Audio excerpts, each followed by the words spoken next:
আহ, তাহলে মন্ত্রী সব কাজ ঠিকঠাক ভাবে করে এসেছো, তাই তো? আগে মহারাজ, আমি কোন কাজটা ঠিক করি না আপনি বলুন।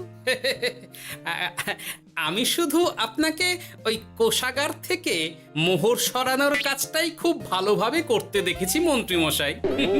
আর বাকি সব কাজে তো আপনি লবডঙ্কা। গোপাল, মুখ সামলে কথা বলো, হ্যাঁ?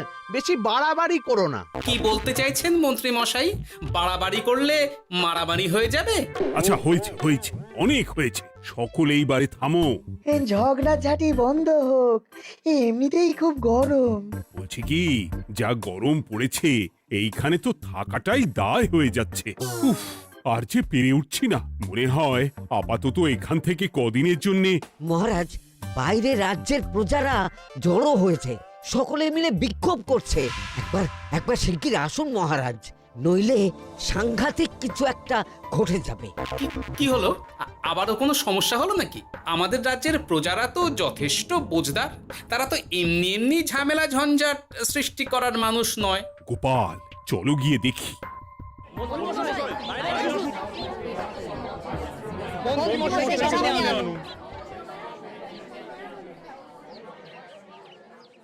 কি ব্যাপার, তোমাদের কি সমস্যা হয়েছে? এইভাবে বিক্ষোভ করছো কেন? মহারাজ, মন্ত্রী মশাইকে সামনে আনুন, তারপর বলছি কি হয়েছে না হয়েছে। সেরেছে। আরে, আমাকে ডাকছে কেন? আচ্ছা, বলছি তোমরা একটু শান্ত হও। আমি বুঝতে পারছি তোমরা কিছু একটা কারণে খুবই অসন্তুষ্ট হয়েছো, তাই সেই জন্য বলছি আগে শান্ত হও, তারপর বলো মন্ত্রী মশাইকে কেন খুঁজছো, উনি কি করেছেন? গোপাল দাদা, তুমি তো জানোই রাজ্যে যা গরম পড়েছে, তার জন্য খাল বিল পুকুর নদী নালা একেবারে শুকিয়ে গেছে, চারিদিকে জলের হাহাকার। হ্যাঁ হ্যাঁ, সে তো জানি। গত সপ্তাহে এই সমস্যার কথা জানিয়ে মহারাজকে অনুরোধ করে গিয়েছিলাম যে রাজ্যের বাঁধটা যাতে খুলে দেওয়া হয়। কেন? আমি তো তোমাদের কথা রেখেছি। আমি তো দুদিন আগেই মন্ত্রীকে পর্যাপ্ত পরিমাণে মোহর দিয়ে বাঁধ খোলার কাজে পাঠিয়েছিলাম। কেন, উনি কি বাঁধ খোলেননি? সেইটা ওনাকেই জিজ্ঞাসা করুন। গত দুদিনে উনি তো বাঁধ খুলতে আসেনি, উপরন্তু আমরা ওনাকে ডাকতে গেলে উনি আমাদেরকে তাড়িয়ে দিয়েছেন। সে কি, এ তো ভারী অন্যায়। দুদিন ধরে অপেক্ষা করে আর না থাকতে পেরে আজকে আমরা এখানে এসেছি। এই অবস্থা আমরা কি করব? যদি আমাদেরকে আমাদের রাজ্য সাহায্য না করে তাহলে কোথায় যাব আমরা? ছি ছি ছি, আমি তো ভাবতেই পারছি না। মন্ত্রী, এই মন্ত্রী! মহারাজ, মন্ত্রী মশাইয়ের ব্যাপারটা পরে দেখে নিচ্ছি, আগে এদেরকে শান্ত করেই চলুন। মনে রাখবেন, প্রজারা একবার বিপক্ষে চলে গেলে কিন্তু খুব মুশকিল হয়ে যাবে। শোনো সকলে, তোমরা আজকের দিনটা একটু কষ্ট করো। আমি কথা দিচ্ছি, কাল সকাল হলেই বাঁধ খোলার ব্যবস্থা করব, ঠিক আছে? ঠিক কথা বলেছো তো গোপাল দাদা। দাদা বলে যখন ডাকো, তখন দেখো এই দাদা তার ভাইদের কিছুতেই নিরাশ করবে না। শুধু আজকের দিনটা একটু চেয়ে নিচ্ছি, ব্যাস। ঠিক আছে, আজকে আমরা চলে যাচ্ছি, কিন্তু কালকে কিছু না হলেই। কোনো কিন্তুরই জায়গায় নেই পুঁটির বাবা। আর তোমরা রাগ করো না। চিন্তা করো না, সকাল হলেই সাঙ্গ পাঙ্গ নিয়ে আমি বাঁধ খোলার কাজে নেমে যাব।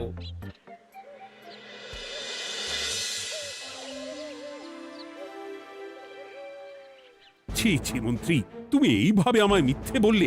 ভাবতেই পারছি না কি দরকার ছিল আমায় মিথ্যে আশ্বাস দিয়ে প্রজাদের সামনে নাক কান কাটার। মুখে কুলুপ কেন? উত্তর দাও। না মানে, আমার শরীরটা ঠিক ভালো ছিল না, তাই বাড়ি থেকে বেরোতে পারিনি। বলছি কি, শরীর খারাপ থাকলে রাজসভায় খবর দিতে পারতেন, আমরা কেউ দায়িত্বটা পালন করতাম, কি আছে? সমস্ত মোহরগুলো ত্যাগস্থ করে ঘাপটি মারলেন ঘরে। ছি ছি, জানাই আপনাকে ধিক্কার। সকলে মিলে করো প্রতিবাদের চিৎকার। মন্ত্রী মশাই, ছি ছি ছি ছি ছি ছি। মহারাজ, আপনি এক্ষুনি মন্ত্রী মশাইকে কদিনের জন্য সভা থেকে বহিষ্কৃত করুন। সে তো করবই, তবে তার আগে আমি চাই কালকে যখন বাঁধ খুলতে তোমরা নামবে, তখন সেই কাজে কোনো লোক নিয়োগ না করে মন্ত্রীকেই বাঁধ খুলতে নামাবে। মহারাজ, এ কেমন বিচার আপনার? আমি না রাজ্যের মন্ত্রী। মন্ত্রী না ষড়যন্ত্রী। মন্ত্রী মশাই, তাহলে কালকের জন্য প্রস্তুত থাকুন। মহারাজের বাঁধ খোলার জন্য সকল মোহর তো আগেই আত্মসাৎ করেছেন, এবার শুধু কাজে নেমে পড়বেন, কেমন?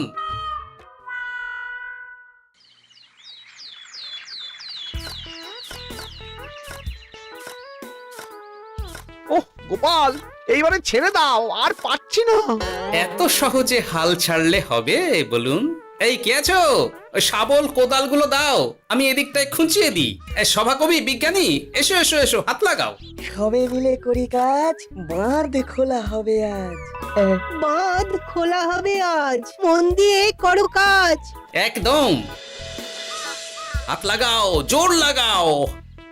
গোপাল দাদা, সভাকবি, বিজ্ঞানী দাদা আর আর বাকি দাদা ভাইরা আসুন আসুন, সকলে একটু শরবত খান। আমাকেও একটু শরবত দাও। মোহরগুলো খেয়েও তৃষ্ণা মেটেনি বুঝি? হুম হুম। বাঁধ এক্ষুনি খুলবে, প্রজাদের সব জ্বালা জুড়বে। বাঁধ খুলে গেছে। আমাকে বাঁচাও, আমাকে বাঁচাও। কোনো সময় ভুল করলে নিজেই সেই ভুল শুধরে আবার ফিরতে হয়। আপনিও তাই করুন মন্ত্রী মশাই, নিজে নিজেই উঠে আসুন। চলো সকলে। গোপাল, তুমি তোমার সাথীদের নিয়ে যা করলে সত্যি ভাবাই যায় না। মহারাজ, নিজেদের রাজ্যের সমস্যায় নিজেরাই কোমর বেঁধে নেমে সমস্যার সমাধান করেছি, পরিস্থিতি মোকাবিলা করেছি। এর জন্যে আপনি এমন করে বলবেন না।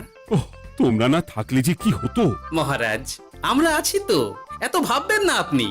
আপনি বরং আমাদের সকলের জন্য কিছু খাবারের ব্যবস্থা করুন, খুব খিদে পেয়ে গেছে। হ্যাঁ, নিশ্চয়ই নিশ্চয়ই।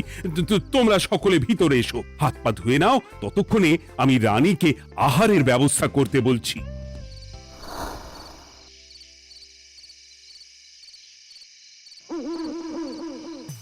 ওমা গো, ওমা বাঁচাও, কি শরীর খারাপ তাই না লাগছে গো। একে গিন্নি, বাবারে, কি হয়েছেটা কি? ও, তুমি এইভাবে এখানে শুয়ে কাতরাচ্ছ কেন? বলি তুমি এসেছো? হ্যাঁ, এই তো আমি চলে এসেছি। কি হয়েছে গিন্নি? তোমার কোথায় কষ্ট হচ্ছে? গরমে হাঁসফাঁস করছি গো, পারছি না।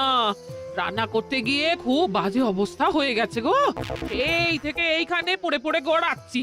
ওহ, ঠিক আছে, আজ আর রান্না করতে হবে না গিন্নি, আমি রাজবাড়ি থেকে খেয়ে এসেছি। বাহ, নিজে খেয়ে এসেছো বলে আর রান্না করতে হবে না বলে দিলে? এদিকে রাত্রে আমি খাবো কি, সে খেয়াল আছে?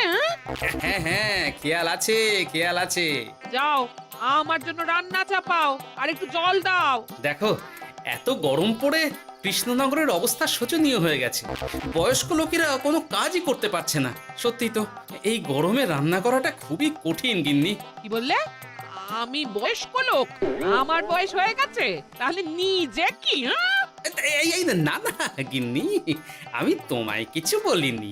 আমি গোটা কৃষ্ণনগরের সাধারণ বয়স্কাদের উদ্দেশ্যেই কথাটা বললাম। তোমার তো বয়স হয়েছে বলে মনেই হয় না গিন্নি। ও তাই বলো?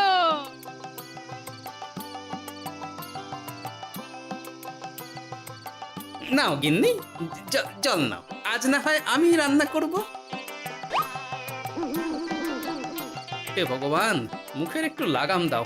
এইভাবে যখন তখন সত্যি কথা বলিও না।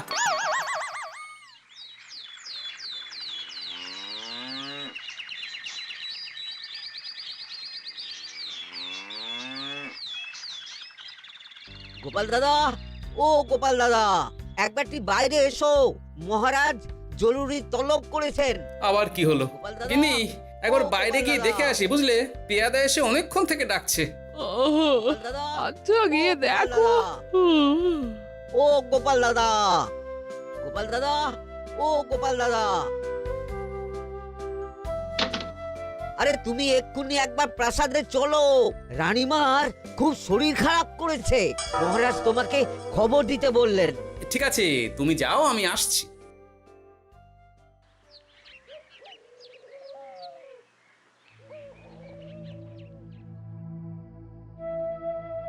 গোপাল, কি হবে বলো তো? রানী তো দুমদাম করে ব্যারামে পড়ে না। মহারাজ, ভয় পাবেন না, আমরা আছি তো। বৈদ্যকে পরীক্ষা করতে দিন, দেখি সে কি বলে। মহারাজ, অতিরিক্ত গরমের জন্য শরীরটা খারাপ হয়েছে। আসলে উনি এই তীব্র দাবদাহ নিতে পারেননি। তবে চিন্তা করবেন না মহারাজ, আমি বাড়ি গিয়ে এক ধরনের বিশেষ পথ্য পাঠিয়ে দিচ্ছি। রানীমা খেলেই সুস্থ হয়ে উঠবেন। মহারাজ নিজের কানেই তো শুনলেন, রানীমার তেমন গুরুতর কিছু হয়নি, চিন্তা করবেন না। বৈদ্যর ওষুধে উনি সেরে উঠবেন।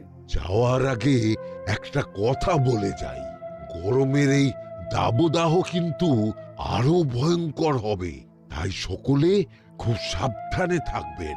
শরীর যাতে ঠান্ডা থাকে এমন হালকা পাতলা খাবার খাবেন। আসি, রাজসভায় দেখা হবে। মহারাজ, বৈদ্যমশাই কিন্তু এটা ঠিক বলেছেন, গরম আরো বাড়বে, তাই দুজনেই খুব সাবধানে থাকবেন, কেমন? গতকাল তো আমার গিন্নিও গরমের চোটে কুপোকাত হয়ে গেছিল, শেষমেশ আমাকে বাড়ি গিয়ে রান্না করতে হলো আর কি। ও বাবা, তাই নাকি? তাহলে তো খুবই চিন্তার ব্যাপার। আচ্ছা মহারাজ, আমি তাহলে এখন আসি, আবার রাজসভায় দেখা হবে। এই গরমে আর এখানে থাকতে পারছি না, বলছি কদিনের জন্য না একটু অন্য কোথাও গেলে হয় না গো? গিন্নি, এই গরমে ঘরেই থাকো, অন্য কোথাও যাওয়ার মোটে নাম করো না। বাইরে বেরোতে গিয়ে যদি কোনোভাবে গরম হাওয়া শরীরে লেগে যায় তাহলে বিপত্তির আর শেষ থাকবে না গিন্নি। কিন্তু এখানেও তো যা গরম পড়েছে, পচে গলে মরে যাই আর কি। উফ গিন্নি, দয়া করে এইসব বাজে কথা বলা বন্ধ করো তো, আমার আয়ুর থেকেও তোমার আয়ু দীর্ঘ হোক। বাহ, তুমি এসব কথা কোথা থেকে শিখলে গো? হুম? এই তো তোমার থেকে আর কি। গোপাল, গোপাল, রাজ্যের অবস্থা খুবই বেহাল। এই সবই আমাদের পোড়া কপাল। আরে সভাকবি, কি হয়েছে? তোমাকে দেখে তো মনে হচ্ছে তুমি কিছু... বিজ্ঞানী মহারাজ দুজনেই অজ্ঞান, ঘটি ঘটি জল ঢেলেও ফেরাতে পারেনি তাদের জ্ঞান। কি বলছো কি? তা তুমি এই ব্যাপারটা জানলে কি করে? গিয়েছিলাম একটু আগে বিজ্ঞানীর বাড়ি, গিয়ে দেখি লোকজনের ভিড় সারি সারি। সে কি? শুনলাম মহারাজ তাকে কিছু বলতে এসেছিলেন, তারপরে দুজনে বাইরে বেরিয়ে আসতেই অজ্ঞান হয়ে গেলেন। মহারাজ বিজ্ঞানীর বাড়ি গিয়েছিলেন, তাও আবার রানীমাকে ছেড়ে? রাজবৈদ্য কত করে বললেন এই সময় যখন তখন ঘরের বাইরে বেরোবেন না, কে শোনে কার কথা? আমার মনে হয় মহারাজ তেমন কোনো গুরুত্বপূর্ণ কিছু কথা বলতেই বিজ্ঞানীর বাড়ি গিয়েছিলেন। গরম কমানোর উপায় আলোচনা করতে হয় তো গিয়েছিলেন। আমাদের মহারাজ তো নিজের চোখেই দেখেছেন এই তীব্র গরমের চোটে রাজ্যের কি অবস্থা, কি অবস্থা। ঠিক বলেছো গিন্নি, আমার এই কথাটা তো মাথাতেই আসেনি। ধন্যবাদ গিন্নি, অসংখ্য ধন্যবাদ তোমায়। আমায় পরে ধন্যবাদ জানিও। হ্যাঁ, এখন আর দেরি না করে বৈদ্য মশাইকে সঙ্গে নিয়ে বিজ্ঞানী মশাইয়ের বাড়ি যাও। হ্যাঁ,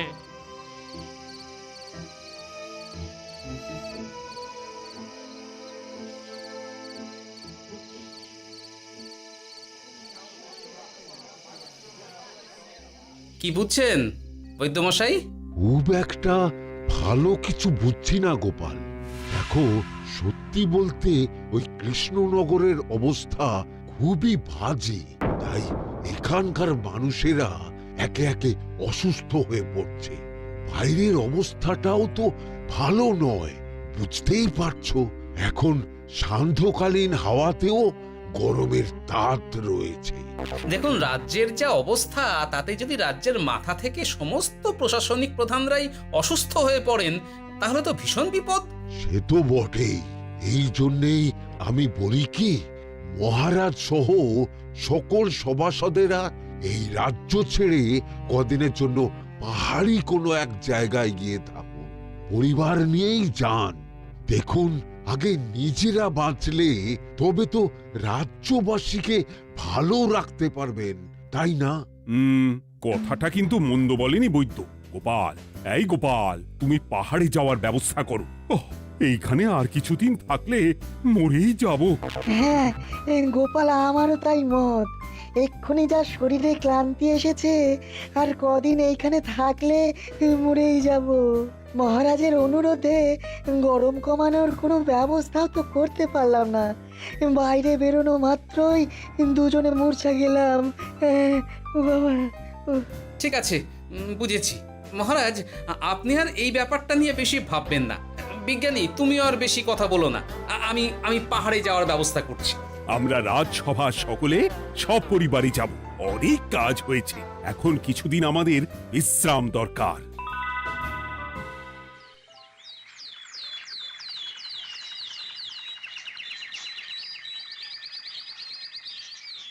এ কি গোপাল, মন্ত্রীকেও তুমি আমাদের সঙ্গে নিয়ে যাচ্ছ?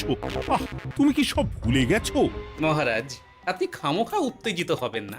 আপনার শরীরটা কিন্তু ভালো নেই। আর মহারাজ, আপনার রাজ্যে বাস করে আপনার থেকেই শিখেছি বিপদের দিনে পরম শত্রুকেও দূরে ঠেলতে নেই।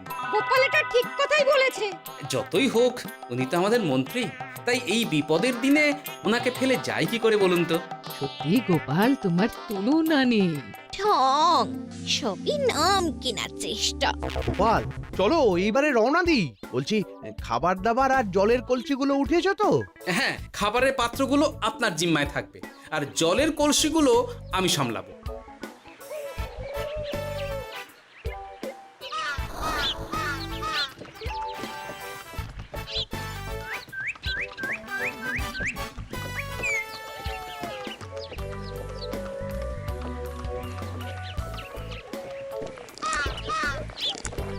কি গো, তুমি খাবার ছেড়ে শুধুই জল খাচ্ছ?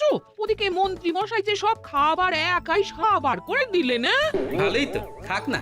এরপরে বড় বাইরে যেতে হলে বুঝবে। আমি তো ওই জন্যই নিজের জিম্মায় শুধুমাত্র জল নিয়েছি। দেখো, জল খেলে ছোট বাইরে যাওয়ার দরকার হলে চলে যেতে পারবো, কিন্তু বড় বাইরে যাওয়ার দরকার হলে তো যেখানে সেখানে যেতে পারবো না। তাই জলই সই। কিন্তু সবার জল যদি তুমি একাই শেষ করে দিলে তাহলে? এই রে, এটা তো ঠিক বলেছো গিন্নি। পথে ঘাটে কোনো পানীয় জলের পুকুর বা কুয়ো দেখলে জল ভরে নিতে হবে, বুঝলে?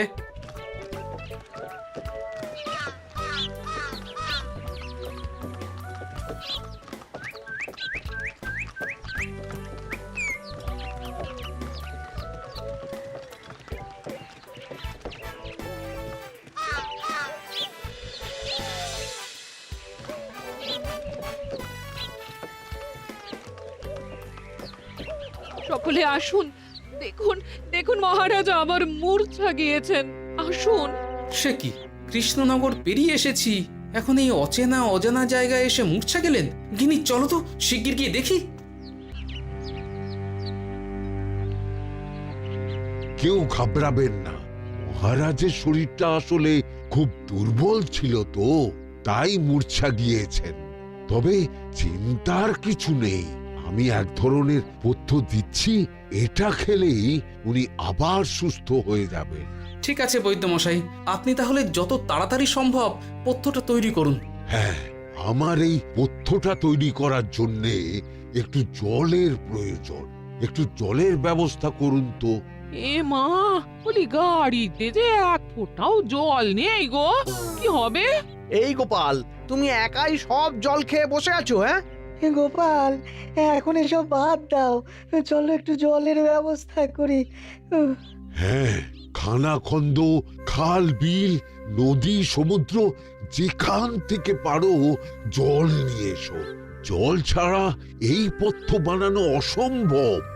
গোপাল, এ কি করা যায় বলো? দাঁড়াও, আমি একটু ছোট বাইরে থেকে ঘুরে আসছি। হ্যাঁ, খুব জোরে বেগ আসছে, ত্যাগ না করতে পারলে বুদ্ধি খুলবে না।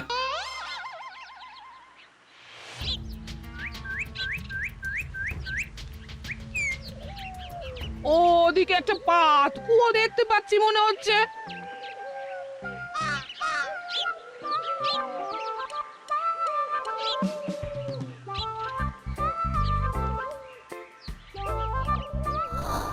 জল কোথা থেকে পাবো? তবে কি জলের অভাবে আজকে মহারাজ সুস্থ হতে পারবেন না? রানীমা, ব্যাকুল হবেন না, আমি আমি আছি তো। আমি থাকতে কিচ্ছু অঘটন ঘটবে না। সকলে শুনুন, বিশেষত মহিলাদের বলছি, আপনারা সকলে নিজেদের কাছে যত শাড়ি আছে সেই প্রত্যেকটা শাড়ি আমাকে দিন। আমি শাড়ি জুড়ে জুড়ে লম্বা রশ্মি বানাবো, তারপর সেই রশ্মিতে বালতি ঝুলিয়ে জল তুলব। দয়া করে কেউ দেরি করবেন না।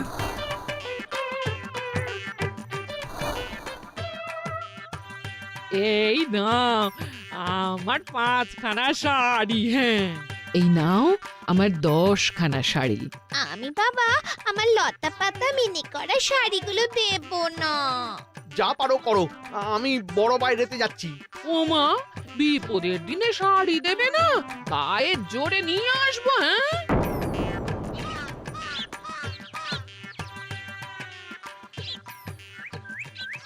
এ বাবা, এখনো কিছুটা কাপড় লাগবে তো। যা গভীর পাতকুয়া, সবার সব শাড়ি তো কাজে লাগিয়ে দিয়েছি, এখন কি হবে? আরে ওই তো কার একটা ঝোপের কাছে ধুতি পড়ে রয়েছে, যাই ওইটাই নিয়ে নি। এই গোপাল গোপাল, আরে করো কি, ওটা তো আমার ধুতি। আরে আরে আমি এই ঝোপে বড় বাইরের জন্য এসেছি। আরে মন্ত্রী মশাই, বড় বাইরে করার সময় অযথা অন্যদিকে মন দেবেন না, তাহলে পেট সাফা হবে না।